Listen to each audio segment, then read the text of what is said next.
Okay, good evening lads and welcome back to another video. In today's video I am going to be giving you my thoughts on the whole situation surrounding Jurrien Timber's injury. I'm not going to do a big intro today, so let's just get straight into the video. Obviously you guys know the drill, you like, you subscribe, otherwise your team will get relegated this season. Yesterday obviously the news came out about Jurrien Timber suffering a knee injury in the game against Nottingham Forest on Saturday, which probably means that he's going to be out for quite a long time. How do I feel about this? Gutted, to be honest. I thought that he was the best out of our three summer signings in pre-season, and his performance against Manchester City in the Community Shield last week excited many Arsenal fans, including myself. I think he's athletic, technically secure, very, very good as a 1v1 defender, and now with him being injured, obviously Arsenal are going to have to find a way of remaining competitive without him. So, what are Arsenal's options? Well, the first option is to obviously just not dip into the transfer market for another defender and play one of our current players in that left-back slot that Jurrien Timber has been occupying in recent games. So against Forest on Saturday, Arsenal were very flexible in the way that they lined up with a 4-2-4-1 formation, commonly known as the box, which then obviously shifted into a kind of 3-4-3 diamond formation. Jurrien Timber was playing as a left back in that back three, rarely moving forward and pretty much just playing as a wide centre back, in contrast to Ben White, who was obviously finding more space in more advanced areas on some occasions. When it became clear that Jurrien Timber had to come off, Arsenal brought on Takehiro Tomiyasu, who I thought actually replicated Jurrien Timber's role fairly well, but he's obviously not going to be a viable option moving forward over the next few months. Whilst he's a very good 1v1 defender, he just isn't as technically secure as Jurrien Timber is or Alexander Zinchenko. As I say, I think that playing Tomiyasu there in comparison to Jurrien Timber is just too big of a drop-off for that to be an option over the next few months. Now, obviously, someone who could play in that left-back slot that Jurrien Timber has been occupying in recent games is, of course, Jakub Kiwior. Towards the end of last season, when it became clear that we were going to finish second and that we weren't going to win the league, Jakub Kiwior did play in that left-back slot. With the main advantages of him being there, obviously being that he's left-footed and also being slightly more athletic than Gabriel. But he is still pretty raw.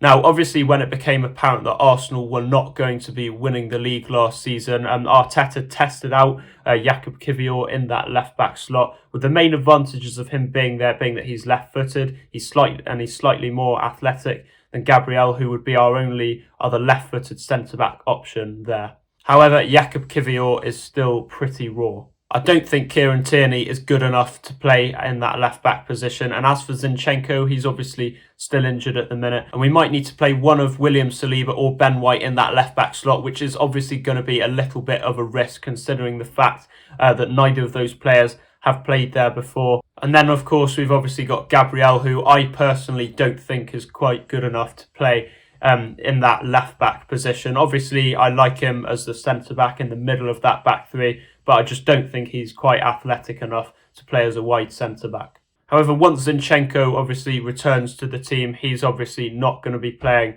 in that left-back spot. He's going to be playing in midfield, which should make Arsenal a bit better down that left-hand side, where obviously we were a bit quiet at the weekend against Forest, with Gabriel Martinelli being the only kind of attacking threat. Another option for Arsenal obviously might be to look to their academy for some extra depth, with Lino Sousa and Royal Walters impressing in the youth ranks. However, I think that option seems pretty unlikely given the fact that Mikel Arteta has promoted very few academy players. So the second option that Arsenal have is to obviously dip into the transfer market and buy another defender. Whilst we do have a lot of different options that could slot into that back three, not all of them are going to be viable moving forward. I think that we should get rid of Kieran Tierney, Rob Holding and Nuno Tavares this summer, which should be able to free up some funds for Arsenal to dip into the transfer market and buy another defender. Unfortunately, the man that probably would have been best suited to that left-back slot, in my opinion, would have been Joško Gvardiol, but he's obviously gone to Man City. But there are still some remaining options that Arsenal should take a look at. With Arsenal looking to play a back three in possession, it would seem logical to buy another centre-back, with Arsenal needing that extra defender for squad depth. Possible options include Aymeric Laporte, with Arsenal reportedly wanting a more traditional centre-back, who'd almost certainly play in the middle of the back three, but you would have thought that Manchester City would be reluctant to sell anybody to Arsenal. Other options include Nico Schlotterbeck from Borussia Dortmund, who Arsenal obviously tried to sign a couple of seasons ago, and he's a player that I really like, but quite a similar profile to Gabriel. Ivan Fresneda is also a player who Arsenal have had interest in the past. He's a right back, who's obviously very good in the tackle and can play in that inverted fullback role, but at only 18 years old, he's incredibly young and would need some time to adapt to the physicality of the Premier League. Other options that I have in mind include Piero Hincapié, Ousmane Diomande, Benjamin Pavard, Antonio Silva, Mohamed Simakan, and also Gonzalo Inacio. All of those players that I just mentioned to you there are all excellent on the ball, very athletic, and most importantly would improve our squad depth at centre-back. If Edu rang me up right now and said, "Joe, who should we bring in?" I would say, go and get Benjamin Pavard.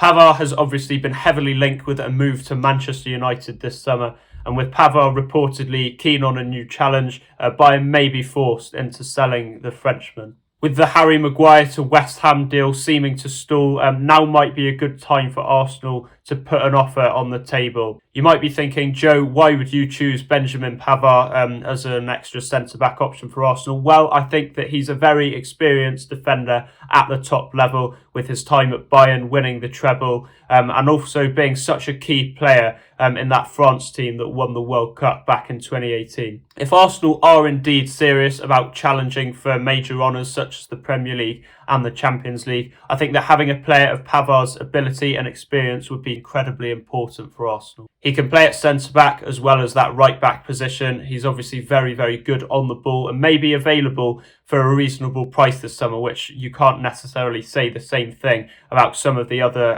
centre-backs that I mentioned. With Pavard at Arsenal, Arsenal's 11 would probably look something like this. So there we have it, people. Those are my thoughts on the whole Jurrien Timber situation. Make sure that you do leave a like and subscribe down below, and also comment your thoughts on what you think Arsenal should do with Timber being injured, who you think Arsenal should maybe sign almost as a temporary replacement. And as I always say, thank you for your support. Obviously, make sure that you do stay tuned for more football content coming your way. I hope you have enjoyed the video. Have a good one, lads.